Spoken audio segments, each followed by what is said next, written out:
with head coach Mike Davis. Coach, back-to-back wins for this team now, and you were playing a Northern Arizona team you knew was going to come in with some urgency. How do you like the way your team handled today? I mean, we battled through some adversity, right? We didn't really play great in the first half. We didn't really play great in the second half, but we made enough plays on both sides of the ball to get a W, and that's all that matters right now. Coming into this season, you already had one of the deeper receiving cores in the league, but adding Tamori and Terry, you thought was going to add another edge to this group. How has he made this receiver core more well-rounded? I mean, he's been good, right? Like, obviously, you always want to have weapons where you can't double Q or CJ or whoever else is on the field, right? So he just adds to us, and the better we get offensively, the more potent it will be offensively.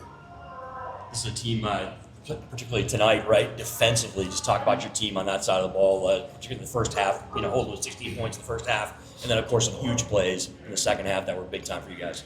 Yeah, I mean, that was kind of the point of emphasis. We need to get at him up front. Like, our D-line is supposed to be one of the best in the league, and we haven't played like that. And then our secondary should be one of the best in the league also, and we haven't played like that either, right? Like, so you got to play complementary football. The D-line's getting there, DB's got to cover, and DB's cover gives more time for the D-line to get there. So it just kind of goes back and forth, and we just got to continue to get better right now.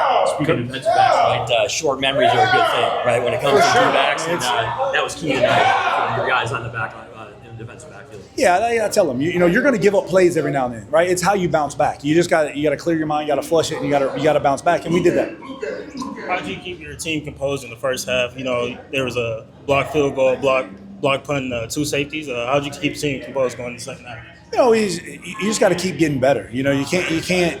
You're never out of the game, and you're never too far down in this game. You can always come back. So for us, we got to get that killer mentality back. Last year we had it, and we're starting to get it, but we just we can't get out of our own way. But again, wins are hard to come by, and we'll take it. Coach Claude Davis has been in the backfield, it feels like, most of the season thus far. How much of a matchup challenge is that for other teams? When Claude comes to play, he's one of the best in the business, right? It's just, the season. He's a seasoned vet, and he's been around for a long time. I mean, hell, I've cut him twice, but he brings good leadership to us, and when his motor's high, he can be a force. How do you feel Jerome filled in for Jaden in the second half? I mean, Jaden, pulled his hamstring. Jerome, you're an MVP. I need you to play like it. And we made some good plays. We've made some bonehead plays. We just got to flush the bad plays and keep getting better. Some of the early season losses, of course, offensively, it's tough to get some rhythm going. You feel like your team, from an offensive standpoint, is kind of catching a little bit of fire here as you roll through the 5th and 6th games of the season? I don't know if I would use the word catching fire. We're getting better, right? We're so far from where we want to be or we can be. If we ever get to that point, you watch out. Thanks. Thank you.